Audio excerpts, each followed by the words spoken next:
ಉಳಿದಿದ್ದು ಬೌಬೌ ಬಿರಿಯಾನಿ ಮಾಡುವವರಿಗೆ ಅವರ ವಿರುದ್ಧ ಇದೀಗ ಅನುಮಾನಗಳು ಕೂಡ ಶುರುವಾಗಿದೆ. ಯಾಕೆ ಅಂತೀರಾ? ಆ ಕುರಿತ ರಿಪೋರ್ಟ್ ಇದೆ, ಬನ್ನಿ ನೋಡ್ತಾ ಹೋಗೋಣ.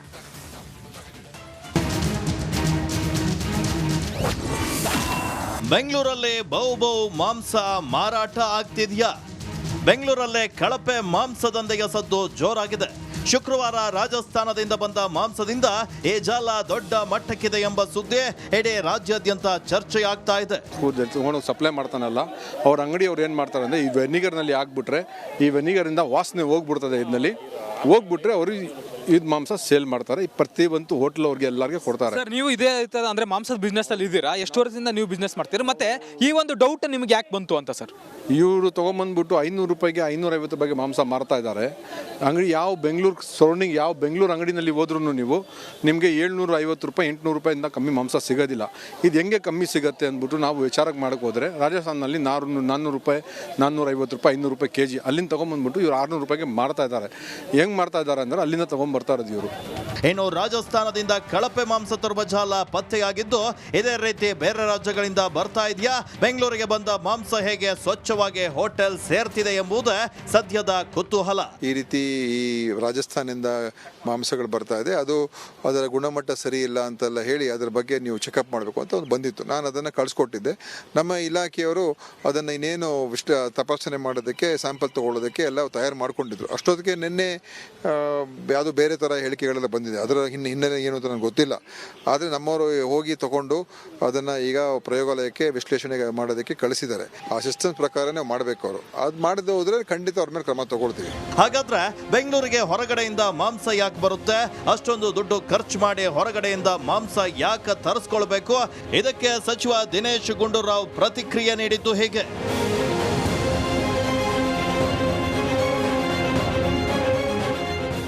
ರಾಜಸ್ಥಾನದಿಂದ ಬರುವ ಮಾಂಸಕ್ಕೆ ಬೇರೆ ಪ್ರಾಣಿಗಳ ಮಾಂಸ ಸೇರಿಸಲಾಗುತ್ತೆ ಎಂಬುದು ಇದೀಗ ಬಂದಿರುವಂತಹ ಆರೋಪ. ರಾಜಸ್ಥಾನದಿಂದ ಮಾಂಸವನ್ನ ಕಡಿಮೆ ರೇಟಲ್ಲಿ ಹೋಟೆಲ್ಗಳಿಗೆ ಪೂರೈಕೆ ಮಾಡಲಾಗುತ್ತೆ. ಈ ಮಾಂಸದ ಗುಣಮಟ್ಟ ತೀರಾ ಕಳಪೆ ಅಂತಾನು ಹೇಳಲಾಗ್ತಾ ಇದೆ. ಇದೇ ಮಾಂಸ ಹೋಟೆಲ್ಗಳಿಗೆ ಹೋಗಿ ಜನರ ಹೊಟ್ಟೆ ಕೂಡ ಸೇರ್ತಾ ಇದೆ.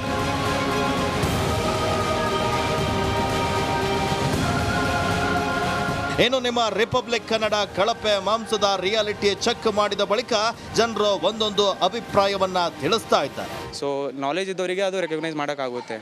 ಸೊ ಅದೇ ಥರ ಒಂದು ಸ್ಟಡಿ ಬಂದಿತ್ತು. ಎಲ್ಲಿ ಅಂದರೆ ಮುಂಬೈಯಲ್ಲಿ ಒಳ್ಳೆ ಹೋಟೆಲ್ ಇದೆ, ಅಷ್ಟೊಂದು ಕೈ ಇದು ಊಗರ್ ಬಂದಿತ್ತು ಅಂತ ಆ ಥರ ಸ್ಟಡಿ ಬಂದಿತ್ತು. ಸೊ ಎಲ್ಲರೂ ನೋಡೋಕ್ಕಾಗಲ್ಲ, ಯಾರಿಗೆ ಗೊತ್ತು ಮನುಷ್ಯನ ಮಾಂಸನೂ ಹಾಕಿ ಮಾರ್ತಾರೆ ಅಂತ ಆ ಥರ ರೂಮರ್ಸ್ ಆಗಿತ್ತು ಒಂದ್ಸರಿ. ಒಟ್ಟಾರೆ ಯಾವುದೇ ಮಾಂಸವಾದರೂ ಅದು ಭಕ್ಷಣೆಗೆ ಯೋಗ್ಯವಾ? ಅದನ್ನ ಇಲ್ಲಿಯ ಜನರು ಭಕ್ಷಣೆ ಮಾಡ್ತಾರಾ ಎಂಬುದನ್ನ ನೋಡಿ ಹೋಟೆಲ್ ರೆಸ್ಟೋರೆಂಟ್ ಮಾಲೀಕರು ಕೊಂಡು ಬಿರಿಯಾನಿ ಮಾಡಲಿ ಅನ್ನೋದು ನಮ್ಮ ಕಳಕಳಿ. Bureau report, Republic Kannada. JDS ಪಕ್ಷದ ಮುಂದಿನ ರಾಜ್ಯಾಧ್ಯಕ್ಷ ಯಾರು ಅನ್ನೋದಕ್ಕೆ ದಳಪತಿಗಳು ಉತ್ತರ ರೆಡಿ ಮಾಡಿದ್ದಾರಾ ಎಂಬ ಪ್ರಶ್ನೆ ಶುರುವಾಗಿದೆ.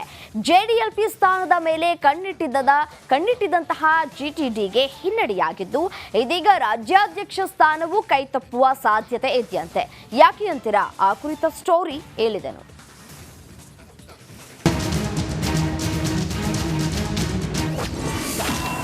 ಜೆಡಿಎಸ್ ಪಕ್ಷದ ರಾಜ್ಯಾಧ್ಯಕ್ಷರಾಗ್ತಾರ ನಿಖಿಲ್? ಅಚ್ಚರಿಕೆ ಹೇಳಿಕೆ ಕೊಟ್ರಲ್ಲ ಜಿಟಿಡಿ ಪುತ್ರ ಹರೀಶ್. ಮಾಜಿ ಮುಖ್ಯಮಂತ್ರಿ ಎಚ್.ಡಿ. ಕುಮಾರಸ್ವಾಮಿ ಕೇಂದ್ರ ಸಚಿವರಾಗಿ ದೆಹಲಿಯಲ್ಲಿದ್ದಾರೆ. ರಾಜ್ಯ ರಾಜಕಾರಣದ ಕಡೆ ಗಮನ ಕಡಿಮೆಯಾಗಿದೆ. ಹೀಗಾಗಿ ಜೆಡಿಎಸ್ ಪಾಳೆಯದಲ್ಲಿ ಪಕ್ಷದ ರಾಜ್ಯಾಧ್ಯಕ್ಷ ಸ್ಥಾನ ಯಾರ ಹೆಗಲಿಗೆ ನೀಡಬೇಕು ಎಂಬ ಚರ್ಚೆ ಶುರುವಾಗಿದೆ.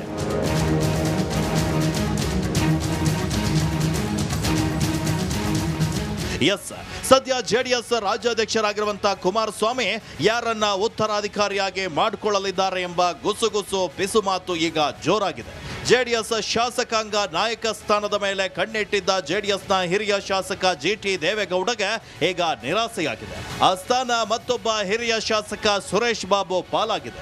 ಇದೀಗ ಜೆಡಿಎಸ್ ರಾಜ್ಯಾಧ್ಯಕ್ಷ ಸ್ಥಾನವು ಕೈತಪ್ಪಿ ನಿಖಿಲ್ ಕುಮಾರಸ್ವಾಮಿ ಪಾಲಾಗುವಂತ ಸಾಧ್ಯತೆ ಇದೆ. ಇದಕ್ಕೆ ಜಿಟಿಡಿ ಪುತ್ರ ಶಾಸಕ ಹರೀಶ್ ಗೌಡ ನಿಖಿಲ್ ಪರ ಬ್ಯಾಟಿಂಗ್ ಮಾಡಿದ್ದಾರೆ. ಬೇಜಾರಾಗಿ ಮಾಡ್ಕತ್ತೀಯ? ನನಗೆ ಒಂದು ಖುಷಿ ಇದೆ, ಚಾಮುಂಡೇಶ್ವರಿ ಕ್ಷೇತ್ರದ ಜನತೆ ನನ್ನ ಕೈ ಬಿಡಲ್ಲ. ರಾಜ್ಯ ಸುತ್ತೋ ಬದಲು ಕ್ಷೇತ್ರ ಸುತ್ತಿದ್ರೆ ಜನ ನಮ್ಮನ್ನು ಕಾಪಾಡವ್ರೆ, ಅವ್ರನ್ನ ಕಾಪಾಡ್ಕೊಂಡು ಹೋಗೋ ಜವಾಬ್ದಾರಿ ನಮ್ಗೆ ಉಳ್ಕತ್ತದೆ. ಅಷ್ಟು ಬಿಟ್ಟರೆ ಬೇರೆ ಏನಾಯ್ತದೆ? ಹಂಗಂತ ಕೇಳೋಕ್ಕಾದ ಈಗ ಅವರು ಎತ್ತರಕ್ಕೆ ಕೇಂದ್ರ ಮಂತ್ರಿಯವ್ರಿಗೆ ಹಂಗೆಲ್ಲ ನಾವು ಮಾತಾಡೋಕ್ಕಾದ? ನಮ್ಮ ಶಾಸಕರು ಮೊನ್ನೆ ತಾನೇ ಕರೆದಿದ್ರು, ಶಾಸಕರೆಲ್ಲರೂ ಸಹ ಸೇರಿದ್ವಿ. ಒಂದು ಶಾಸಕಾಂಗ ಪಕ್ಷದ ಸಭೆ ಕರೆದಿರ್ತಕ್ಕಂಥ ಸಂದರ್ಭದಲ್ಲಿ ಶಾಸಕರು ಅವರು ದುಃಖ ದುಮ್ಮಾನಗಳನ್ನು ಅಹವಾಲುಗಳನ್ನು ಮಾನ್ಯ ನಿಖಿಲ್ ಕುಮಾರಸ್ವಾಮಿ ಅವ್ರ ಮುಂದೆ ಇಟ್ಟರು. ಅವ್ರು ಹೇಳಿದ್ರು, ನಾನು ಇನ್ನು ಮುಂದೆ ದಿನದ 24 ಗಂಟೆ ನಮ್ಮ ಪಕ್ಷದ ಸಂಘಟನೆಗೋಸ್ಕರ ನಮ್ಮ ಕಾರ್ಯಕರ್ತರ ಜೊತೆ ಇರ್ತೀನಿ. ನನಗೆ ಮುಖಂಡತ್ವ ಬೇಡ, ನಾನು ಈ ಪಕ್ಷದ ಕಾರ್ಯಕರ್ತನಾಗಿ ನಮ್ಮ ಪಕ್ಷದ ಕಟ್ಟ ಕಡೆಯ ಕಾರ್ಯಕರ್ತರು ಪ್ರತಿ ಹಳ್ಳಿಲಿರ್ತಕ್ಕಂಥ ಕಾರ್ಯಕರ್ತರನ್ನ ಭೇಟಿ ಮಾಡ್ತೀನಿ. ಜಿಟಿಡಿ ಪುತ್ರ ಹರೀಶ್ ಗೌಡ ಅಚ್ಚರಿ ಹೇಳಿಕೆ ನೀಡಿದ್ದಾರೆ. ಒಂದ್ ಕಡೆ ಜೆಡಿಎಲ್ಪಿ ಸ್ಥಾನವು ಕಳೆದುಕೊಂಡು ಜಿಟಿಡಿಗೆ ರಾಜ್ಯಾಧ್ಯಕ್ಷ ಸ್ಥಾನವು ಮಿಸ್ ಆಗುವ ಸಾಧ್ಯತೆಯನ್ನ ಜಿಟಿ ದೇವೇಗೌಡರ ಪುತ್ರನೇ ಸುಳಿವು ನೀಡಿರೋದು ಅಚ್ಚರಿ ಸಂಗತಿಯಾಗಿದೆ. Bureau report, Republic Kannada. CM ಸಿದ್ದರಾಮಯ್ಯಗೆ ಮುಡಾ ಎಂಬ ಪೆಡಂಭೂತ ಸದ್ಯಕ್ಕೆ ಬೆನ್ನು ಬಿಟ್ಟು ಇಳಿಯುವ ಸಾಧ್ಯತೆ ಇಲ್ಲ ಎಂಬ ಚರ್ಚೆ ಆಗ್ತಾ ಇದೆ.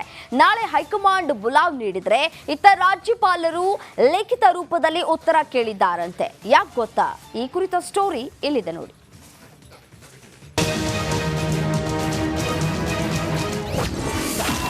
ಹೈಕಮಾಂಡ್ ಅಂಗಳಕ್ಕೆ ಮೂಡ ಸಂಘರ್ಷ.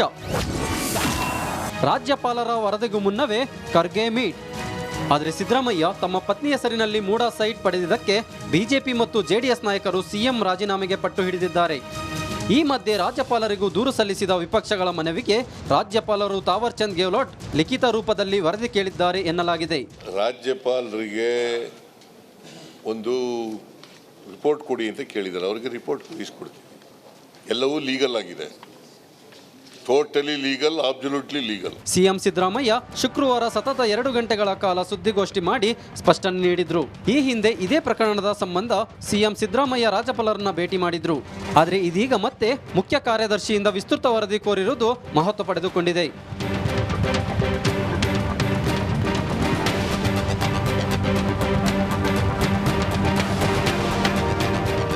ಹೀಗಾಗಿ ನಾಳೆ ಹೈಕಮಾಂಡ್ ಭೇಟಿಯಾಗಿ ಮೂಡ ಸಂಘರ್ಷದ ಬಗ್ಗೆ ಎಐಸಿಸಿ ಅಧ್ಯಕ್ಷ ಮಲ್ಲಿಕಾರ್ಜುನ್ ಖರ್ಗೆಗೆ ವಿಸ್ತೃತ ವರದಿ ನೀಡಿ ಬಳಿಕ ರಾಜ್ಯಪಾಲರಿಗೆ ಲಿಖಿತ ರೂಪದಲ್ಲಿ ಉತ್ತರ ನೀಡಿದ್ದಾರೆ ಎಂಬ ಮಾತು ರಾಜಕೀಯ ಪಡಸಾಲೆಯಲ್ಲಿ ಚರ್ಚೆಯಾಗುತ್ತಿದೆ. Bureau report, Republic Kannada, Bengaluru.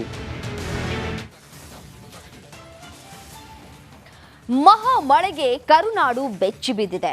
ಘಟಪ್ರಭೆ ಆರ್ಭಟಕ್ಕೆ Belagavi ನಲುಗಿ ಹೋಗಿದೆ. ಗೋಕಾಕ್ ನಗರಕ್ಕೆ ಜಲ ದಿಗ್ಬಂಧನ ಹಾಕಿದೆ. ಜನರ ಜೀವನವೇ ನೀರು ಪಾಲಾಗಿದೆ.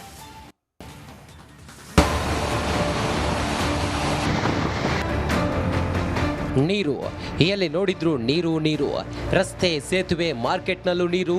ಊರಿಗೆ ಊರೇ ನೀರು ಪಾಲು.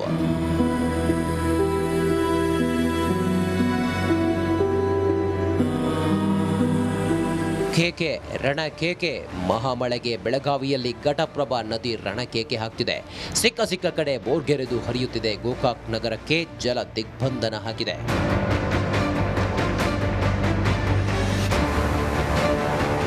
ರಣರಣ ಮಳೆಗೆ ಘಟಪ್ರಭಾ ಮಾರ್ಕಂಡೇಯ ನದಿ ರೌದ್ರ ರೂಪ ತಾಳಿವೆ. ಗೋಕಾಕ್ ನಗರಕ್ಕೆ ನದಿ ನೀರು ನುಗ್ಗಿಬಿಟ್ಟಿದೆ.